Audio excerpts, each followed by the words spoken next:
I'd like to welcome you to another episode of Mission Matters. My name is Adam Torres, and if you'd like to apply to be a guest in the show, just head on over to missionmatters.com and click on Be Our Guest to Apply. All right, so today I have Dr. Santarvis Brown on the line, and he is Chief Education Officer over at ProQ. Santarvis, welcome to the show. Thank you so much. I'm glad to be here. Thank you for having me today, sir. All right, so we got a lot to talk about today, so excited to get into ProQ. We're going to be talking about mastering the small business scale, like how to scale small business and get into the backside of what that looks like, or the back end of what that looks like. So excited to get into that more. But before we do, Santarvis, how did you get into this business? Where did this start for you? So I have always been in the education space. And so looking at that, over a 20 plus year time frame, I decided it was time to pivot and do something else, but I wanted to kind of keep my tentacles in the teaching and learning phase. And so is it in the business space in education? Like, what do you mean by education space, or what area? Business space. Yeah, the business space. And so, wanting to keep my tentacles in that area kind of led me to ProQ, and really excited about this journey. What led you to making a career in education? I'm just curious on what drew you to that field. Just from a kid, I knew that was something I wanted to do. My grandmother was in education, and so I like to tell people going to work with her on those teacher work days and days in the summer, I think laid the framework for this career. Oh, wow. That's amazing. And so why a lot of different things you can do in education? Why business owners? Like, why business owners? Why helping that particular niche of the market, so to speak? Because I think that the business owner is the most needy. I have a couple of businesses myself, so I. And by the way, that's why I asked the question. You're right. I agree with you. I'm like, business owners are tough to work with. Why them? I ask myself the same thing sometimes. Go ahead. Yeah, because it's a thing. They need the help, and we know they need the help, but sometimes they don't want to listen. So it's curbing their ego to say, "Hey, let me help you." And it takes a special person to do that. And I've been told by numerous people that I have that personality. So kind of where we are. That's awesome. So let's start off, before we go further and get into the weeds on this, give us maybe an overview of ProQ. So ProQ is an organization to help educate business owners. Our founder, Thomas McDonald, he's amazing. And I laugh because he often says our business is the business of business education. Oh, that's good. And so, we're an interesting concept. We focus and deal a lot with progressive intelligence. And in ProQ's, can you define that, by the way? Progressive intelligence. What is that? I don't want to. Yeah, I was going to say in ProQ's formulation, intelligence is not merely a fixed asset. It's an expanding capacity involving thinking, emotional adaptability, learning, strategic sequencing, and execution. So for us, progressive intelligence is basically scaling intelligence. And it's encompassing all of those things, the thinking, the emotional adaptability, the learning, the strategic sequencing, and ultimately leading to that point of execution. I guess maybe a step further here. What can that look like to go through that process? I mean, for people who come to us and engage in our programs and our services, it looks like them coming in and the business not necessarily doing well, but after going through the progressive intelligence model and going through our other models and understanding that, the business owner is going to have what they want now: more time, more flexibility, better results, and a business that can run necessarily without them. Can you give me maybe some application here? And you don't have to say any names of companies, or you could if you want to, but whatever you want to do there. But just I'm looking for some tools here, like practical ways that business owners can improve, profitability, time, like get time back, some of those general things that get business owners. Well, so the 4-stage pathway at ProQ is we basically begin by determining the organization's actual condition rather than relying on assumptions. And then we identify the most consequential constraint. And then we plan. So we create a sequence roadmap connecting strategy, people, operations to measurable outcomes. Okay. Then we move on to navigation. So we're kind of implementing the roadmap with ongoing guidance from a ProQ co-pilot. And that's basically someone who is assigned to help that business and assigned to that organization to see it to that change, as it is adapting, as it, the real world conditions change around it sometimes. And then we move into sustainability. So we're building the systems, the habits, and the leadership capabilities required to preserve the progress after our initial intervention. maybe break down like you mentioned the different stages here. And I don't think you use that exact word, but can you break that down a little bit further? Like maybe go a little bit further with that? Okay. So when in order for that work, the foundation of that work, we build upon the 4 business pillars. So that's sales and marketing, operations, finance, culture, and training.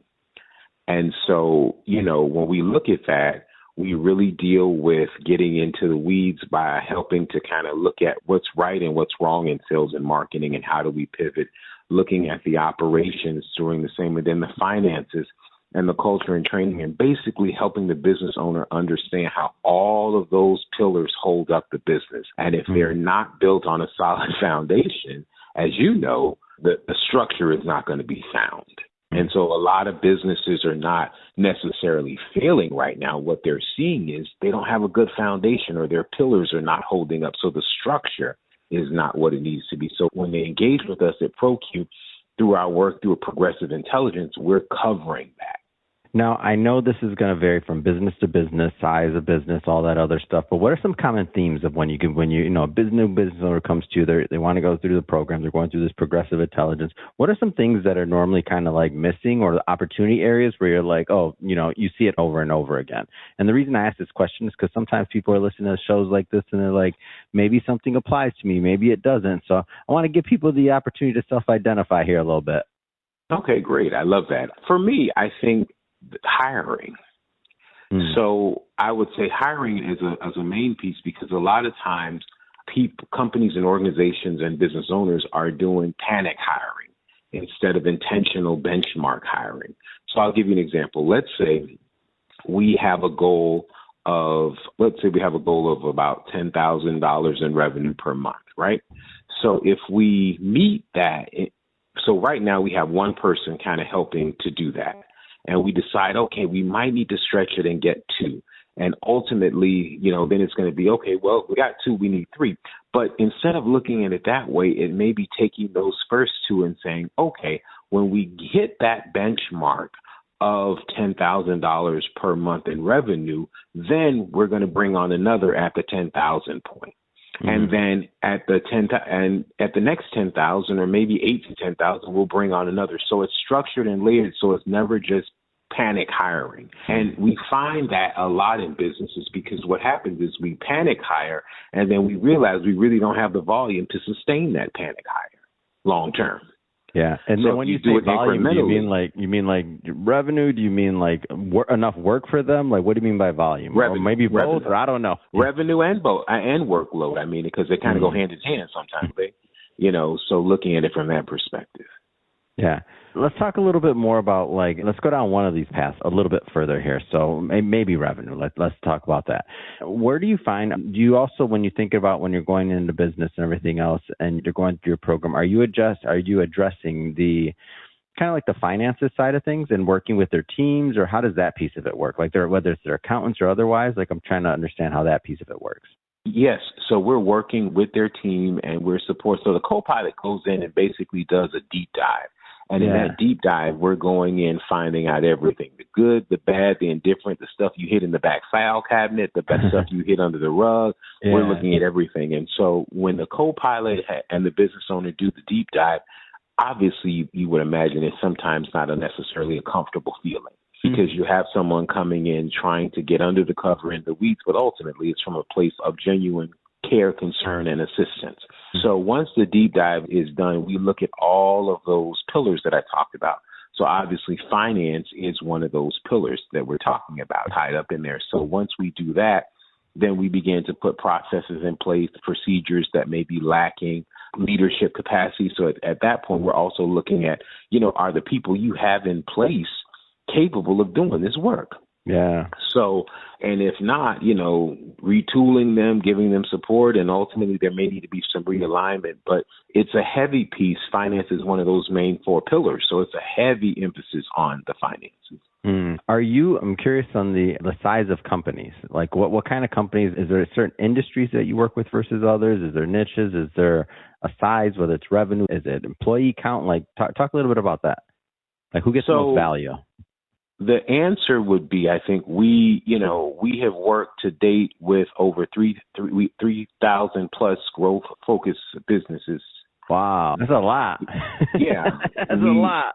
Yeah, so we've done some serious and intentional work so that the organizations kind of vary who we'll work with and what we will look for. I want to say we're open, and I say that because a lot of times we don't want people to think, oh no, I don't want anyone listening to think, hey, they can't help me. No, we're open. Let's have a conversation. But the stats are there. I mean, we've worked with 3,000 plus businesses. That's a lot of learning that crosses over. That's amazing. Like that crosses over. Like that's amazing. Like people haven't started. I'm a big fan of models like this because when you have that type of learning, like it's unrealistic for somebody to learn everything from like starting 3,000 businesses themselves. So if you can leverage systems or infrastructures or other things that were built based off of those type of numbers, like you can get a lot of learning fast. I love it. Yeah. It's great. Centarvis, this has been great having you on the show today and learning more about what you're doing. How do people, if people want to follow up, if they want to connect, if they want to engage and learn more, how do they do that?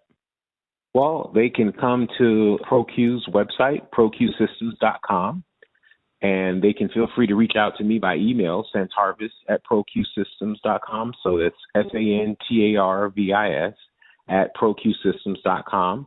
And I'd love to continue the conversation. We're here to help. We're here to support. And we're here to help every business owner that wants to help. And sometimes even the ones that don't. I love that. Wonderful. And for everybody listening, just so you know, we'll definitely put some links in the show notes so that you can just click on the links and head right on over and connect. And speaking of the audience, if this is your first time with Mission Matters and you haven't done it yet, hit that subscribe or follow button. This is a daily show. You heard me right. Each and every day, bringing you new content, new ideas, and hopefully new inspiration to help you along the way in your journey as well. So hit that subscribe or follow button. And Centarvis, thanks again for coming on the show. Thank you so much for having me. I appreciate it, sir.